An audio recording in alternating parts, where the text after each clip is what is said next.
왜 사람들은 이상한 것을 믿는가? 마이클 셔머 지음. 뉴에이지 과학, 지적 설계론, 미신과 심령술 등등 우리 시대의 사이비 과학을 비판한다. 과학의 색이 왜 인간은 아직도 이상한 것을 믿는가?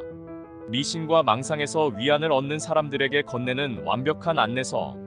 로스앤젤레스 타임스. 회의주의는 그리스어 생각이 깊다라는 뜻의 스캡틱에서 유래한 말이라고 합니다. 조직적인 비합리주의에 맞서는 이성의 선봉이 바로 회의주의이며, 따라서 인간의 사회적, 시민적 품위에 이르도록 해주는 열쇠의 하나도 회의주의라고 합니다. 여기에서는 책의 내용 중 일부만 소개하겠습니다. 사이비 종교에 현혹당하지 않기 위해 반드시 읽어야 할 책이 아닌가 싶습니다. 태초에 하느님이 천지를 창조하셨다. 20년 전 페퍼다인 대학교 신학생이었던 나는 성서를 아주 꼼꼼하게 읽었던 적이 있었다.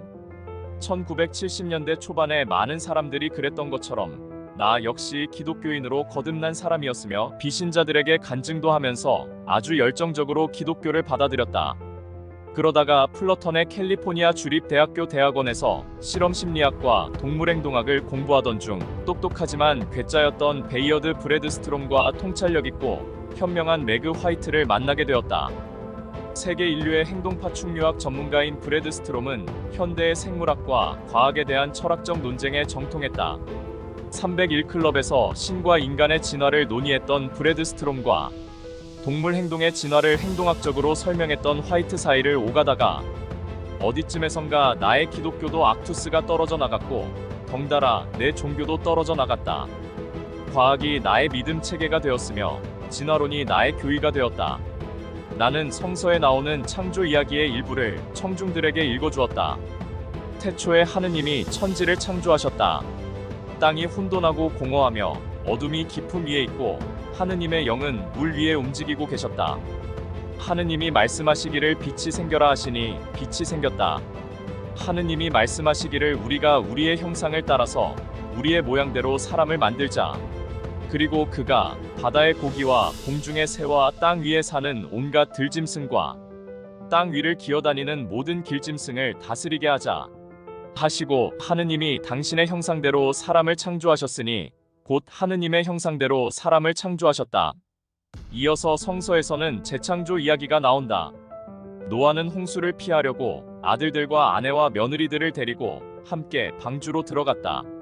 창조와 재창조, 탄생과 재탄생에 관한 이런 이야기들은 서구 역사에서 가장 장엄한 신화 속에 속하는 것들이다.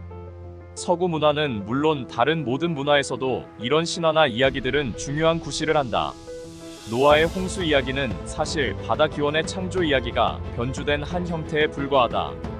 다만 재창조의 신화라는 것만 다를 뿐이다. 우리에게 알려진 가장 초기 형태의 이야기는 성서 이야기보다 1000년 이상은 앞선 것이다. 기원전 2800년경 한 수메르 신화에서는 제사장이자 왕이었던 홍수 신화의 영웅 지우스드라가 등장한다. 그는 배를 한 척 만들어 대홍수에서 살아남았던 인물이다.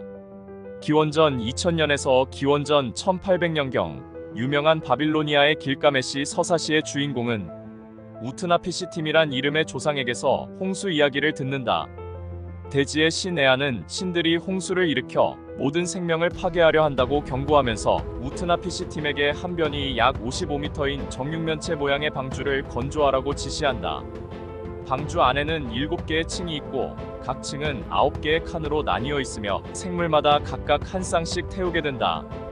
길가메시의 홍수 이야기는 수백 년 동안 근동 지역 전역에 널리 퍼져 있었으며 헤브라이인이 도착하기 이전 팔레스타인에게도 알려져 있었다.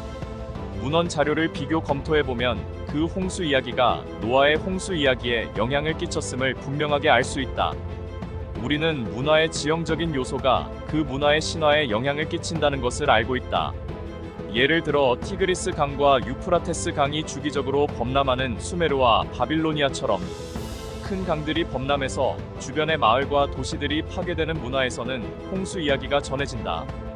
건조 지역이라고 해도 비주기적으로 급작스럽게 홍수가 일어나는 곳에선 홍수 이야기가 전해진다. 이와는 대조적으로 큰 수계가 없는 문화에서는 대개 아무런 홍수 이야기도 전하지 않는다. 그렇다면 결국 성서의 창조와 재창조 이야기가 거짓이라는 얘기일까? 그런 물음을 던지는 것마저도 신화의 요점을 놓치는 것이다. 이 점을 해명하려고 조지프 캠벨은 평생을 바쳤다. 홍수 신화들은 재창조가 재생과 결부되어 더욱 깊은 의미들을 가진다. 신화는 진실을 말하는 것이 아니다. 신화는 인생의 큰 경과, 탄생, 죽음, 결혼, 유년기에서 성년기로, 노년기로 옮겨가는 것을 이해하려는 인간의 치열한 노력에 관한 것이다. 신화는 과학과는 전혀 무관한 인간의 심리적이거나 영적인 본성의 필요를 충족시킨다.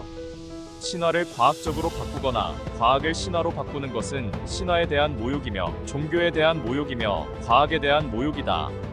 창조론자들이 하는 일이 바로 이것이다. 그들은 신화가 가지는 의미, 숭고한 본성을 놓쳐버렸다.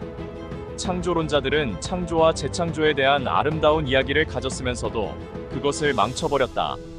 신화를 과학적으로 바꾸려는 시도가 얼마나 어리석은 짓인지 보려면 수백만 종에 이르는 생물을 각각 둘씩 짝지어 길이 137m, 폭 23m, 높이 14m짜리 배 한 척에 몰아넣은 게 가능하기나 한지 생각해보기만 하면 된다. 그 모든 동물들을 졸졸 따라다니면 먹이를 주고 물을 주고 몸을 씻기는 일을 생각해보라. 동물들이 서로 잡아먹는 것을 어떻게 막을 수 있을까? 포식자 전용 가판이라도 만들었을까? 혹자는 어류와 공룡시대의 수생 파충류가 왜 홍수 때 빠져 죽었느냐고 물을지도 모른다. 그래도 창조론자들 기는 꺾이지 않는다. 방주에 태운 종은 오직 3만 종뿐이었으며 나머지는 이 초기의 생물들에서 발생되어 나온 것들이라는 것이다. 또 방주에는 실제로 포식자와 피식자를 따로 수용한 가판이 있었으며 심지어 공룡을 위한 특별 가판까지 있었다고 말한다. 그렇다면 어류는? 홍수의 급류 때문에 진창이 된 실트가 아가미를 막아서 죽었다는 것이다. 신앙만 가지면 무엇이든 믿을 수 있다. 신은 못 이루는 게 없기 때문에. 지금까지 캔디맨이었습니다. 다음 또 다른 작품으로 인사드리겠습니다. 감사합니다.